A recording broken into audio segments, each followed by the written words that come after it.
always accused by our adversaries of saying what we are against, right?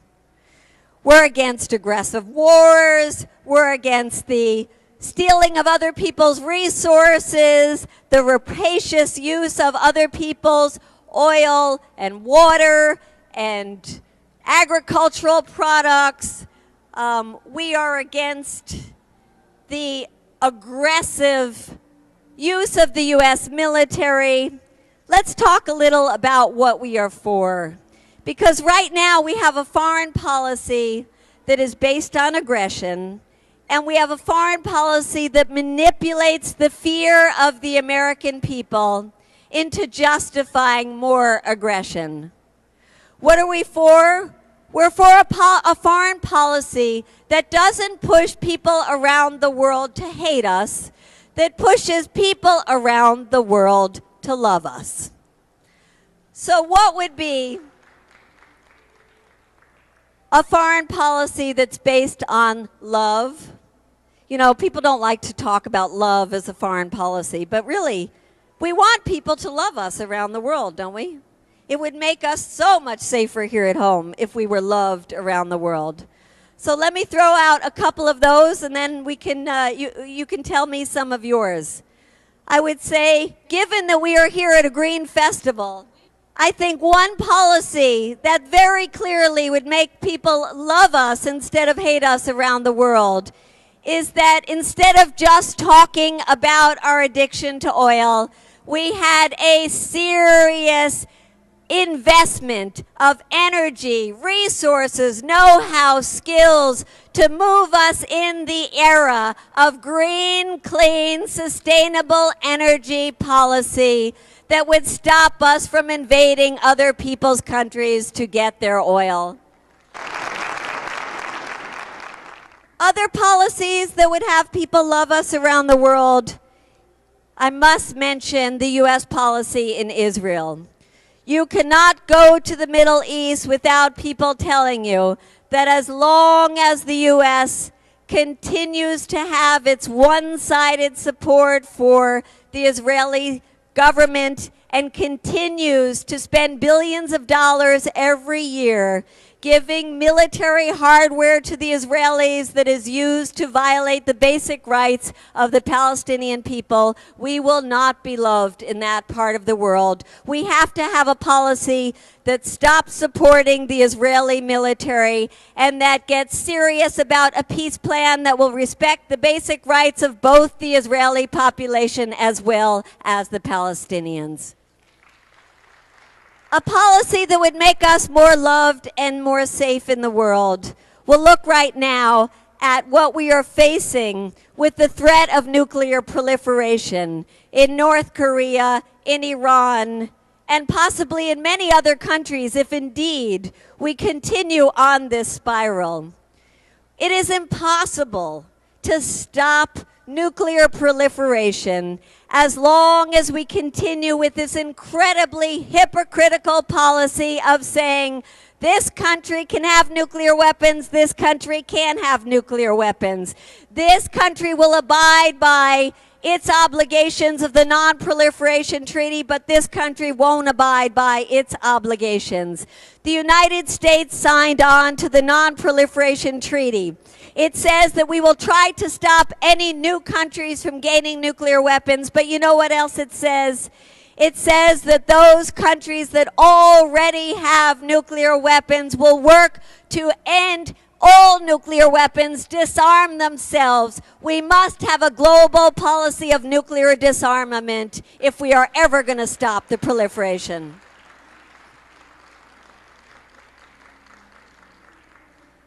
Policies that will make us loved in the world is taking the $2 billion that we are now spending every single week on the war in Iraq and use it to fight the fights that really need to be fought in the world today. The fight against poverty, the fight against AIDS, the fight against global warming.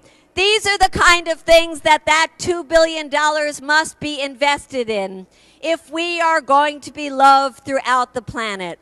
It's very instructive that the Nobel Peace Prize was just given to Mohammed Yunus of the Grameen Bank this year. And that's very instructive because the people who give out the Nobel Peace Prize take peace very seriously.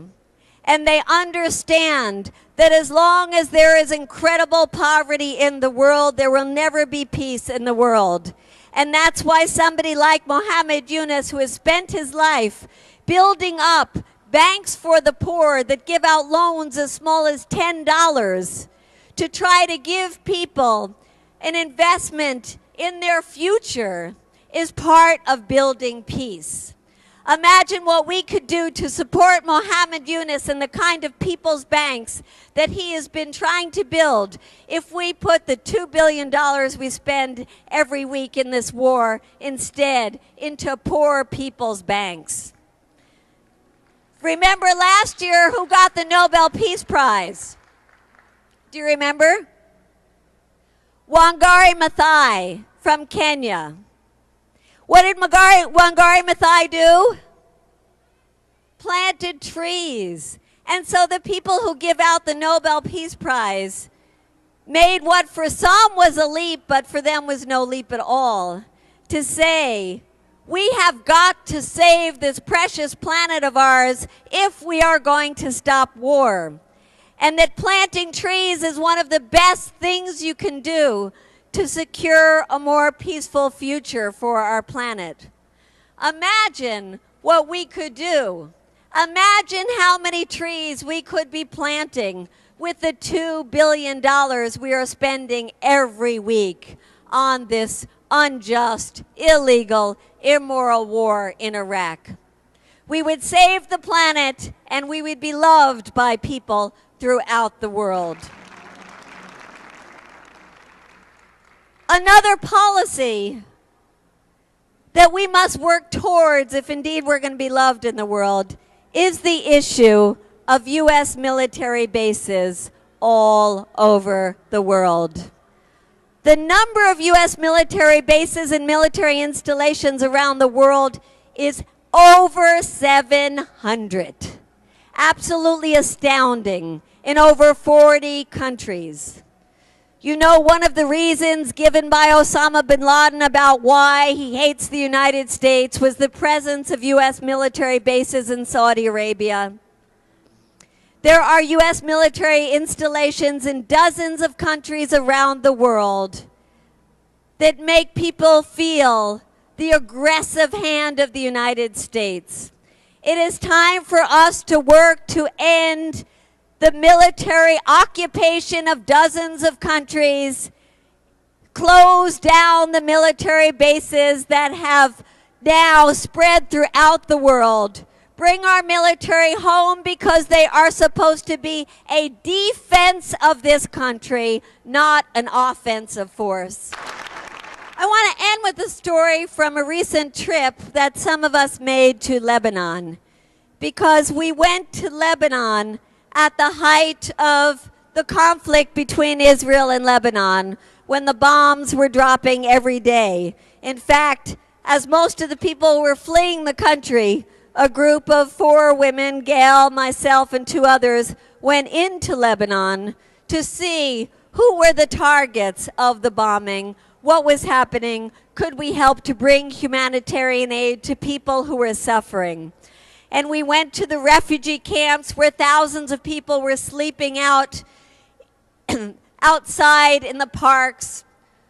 We went to try to bring some kind of aid to people to show that we cared about their suffering. And everywhere we went, we heard people telling us that what should have been a border skirmish between Israel and Lebanon had turned into a full-fledged conflict where the Israelis had an overwhelming force responded to that conflict, and that the vast majority of people who were being killed in that conflict were indeed civilians. And people in Lebanon were very, very aware that the bombs that were falling on their homes were sent to them by U.S. manufacturers who had sold their weapons to the Israeli military. In fact, we saw signs all over the place saying, "Bombs brought to you by the USA."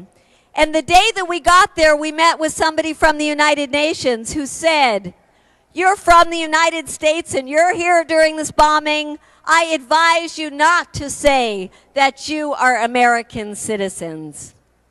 Well, we would go out and look at the results of the bombings, and one day we were in southern Beirut after bombs had just landed the night before in a residential neighborhood. 34 people had been killed, mostly women and children. You saw the smoldering residential apartment. You saw the baby strollers out there, the mattresses out there, what had been a vibrant community destroyed overnight.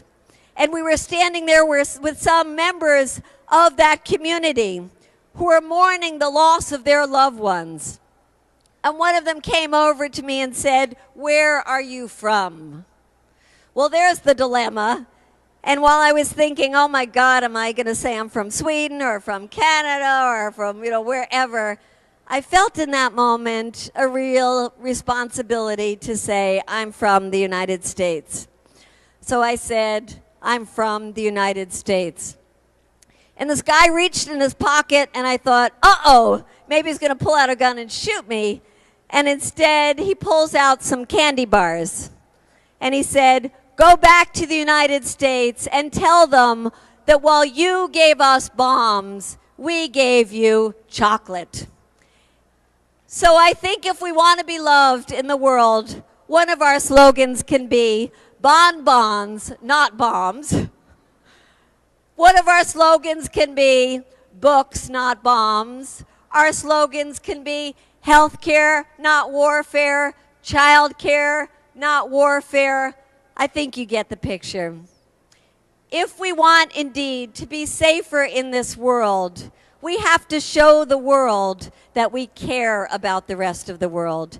If we treat the world with kindness, with compassion, with love, with generosity, we will be infinitely safer here at home, and we will have a much healthier, safe planet to give to our children. Thank you very much.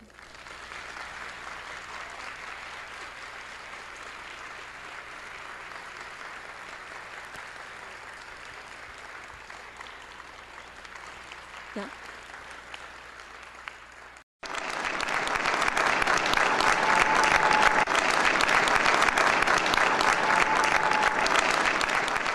We are always accused by our adversaries of saying what we are against, right? Aggression. And we have a foreign policy that manipulates the fear of the American people into justifying more aggression.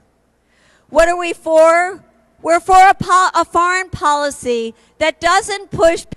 We're against aggressive wars. We're against the stealing of other people's resources, the rapacious use of other people's oil and water and agricultural products, people around the world to hate us, that pushes people around the world to love us. So what would be a foreign policy that's based on, we are against the aggressive use of the U.S. military. Let's talk a little about what we are for. Because right now we have a foreign policy that is based on